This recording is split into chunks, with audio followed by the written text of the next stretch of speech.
The sky over Vexor Prime glowed with a violent orange as orbital fire tore through the atmosphere. Deep beneath the surface, nearly 300 meters underground, Ambassador Crick stood inside an emergency command bunker, staring at tactical holograms that documented the slow destruction of his world. The Dominion Empire had arrived 7 days earlier with a force of 200 warships. Vexori planetary defenses had survived for just 43 minutes. Now, millions of civilians crowded into underground shelters while Dominion drop pods slammed into the surface like merciless rainfall. This was no invasion for territory or resources. The Dominion sought total domination, the kind that crushed civilizations for generations. Crix had witnessed this fate befall other species, but never imagined his own people would face it. Before him, the communications console displayed a long list of unanswered and rejected distress calls. Each name represented a former ally, a trade partner, or a member of the Galactic Accord that had once promised mutual defense. Every rejection felt like another lock sealing their extinction. "Ambassador, we've lost all contact with the northern continent," reported Commander Zelk, his scaled features drawn tight with exhaustion. The Vexori's normally vibrant green and brown scales had faded into a lifeless gray after days without rest. "The Dominion has deployed atmospheric processors. They're altering our air composition." Crix closed all 4 of his eyes, a traditional sign of grief. The processors meant the Dominion planned to remain. Within months, Vexori biology would fail without breathing equipment. Within a year, resistance would be impossible. "Any response from the Celestial Union?"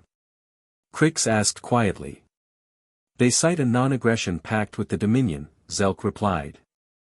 "The Ethetherans claim their fleet is occupied elsewhere. And the Quellins," he paused in disgust. "They're already negotiating post-invasion trade deals." The bunker shook as another impact struck above them. Time was running out. "There must be someone," Crix whispered, scrolling through archived records of known spacefaring civilizations. Most were too distant, too weak, or already under Dominion influence. Then a buried entry caught his attention. Earth.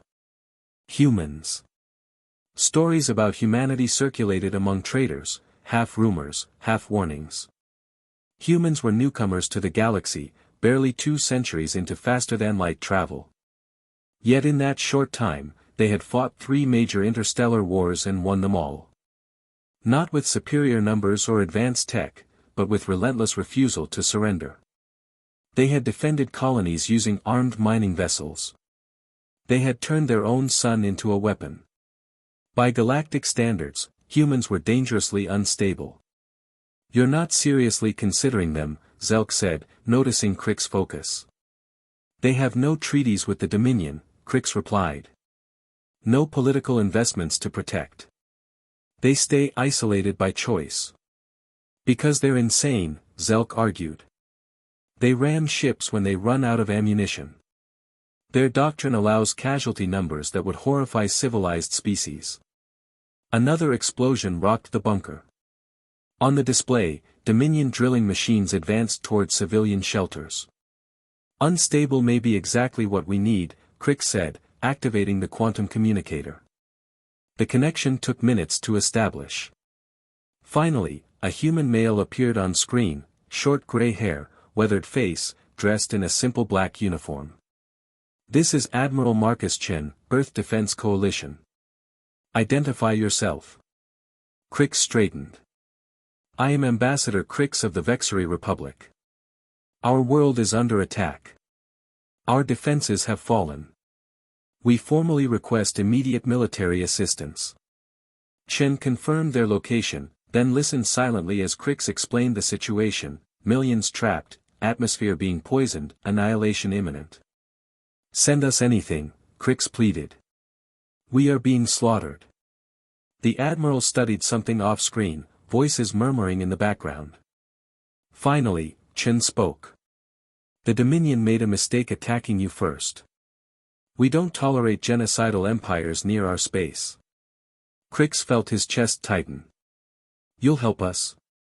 Chen smiled, a sharp, unsettling expression. "We'll do more than help. Prepare yourselves. Operation Hammer is active. 17 hours and 43 minutes later, every sensor in the Vexor system screamed in alarm. A massive gravitational distortion surged into existence, approaching at impossible velocity. The Dominion fleet detected it simultaneously. "No ship generates that kind of wake," Commander Thrax snarled from his flagship bridge. "Sensors must be failing." "They're not," his officer whispered.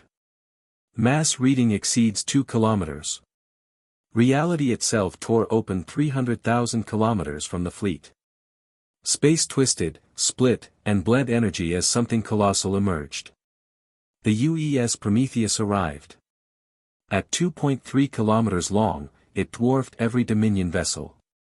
Its hull was a brutal fortress of armor, weapons, and siege shields, nothing elegant, only purpose. In the Vexory bunker, Crick stared in disbelief. "That's not a ship," Zelk murmured. "It's a battle station." Without warning, the Prometheus launched hundreds of automated weapon platforms. Dominion ships opened fire, 200 vessels unleashing everything they had. The barrage vanished harmlessly, absorbed by shields that folded attacks into subspace. Then the human ship fired. A spinal weapon unleashed a reality spike, erasing a Dominion cruiser from existence. Not exploding, unmade. More weapons followed, mass drivers, plasma cannons, phasing missiles. Dominion formations collapsed into panic. From the bridge of the Prometheus, Admiral Sarah Conway issued calm orders. Reaper squadrons deployed, human pilots tearing through enemy lines with controlled chaos, striking and vanishing in impossible maneuvers. When the remaining Dominion ships grouped for a final assault, Conway smiled. "Fire the Nova cannon." A weaponized star ignited. In seconds, 70 ships ceased to exist. The survivors fled. As debris drifted through space, Crix listened as Conway spoke softly. "You asked for help. You were honest. That still matters to us." The Prometheus loomed over Vexor Prime like a dark guardian. Humanity had arrived. And the galaxy would never forget it.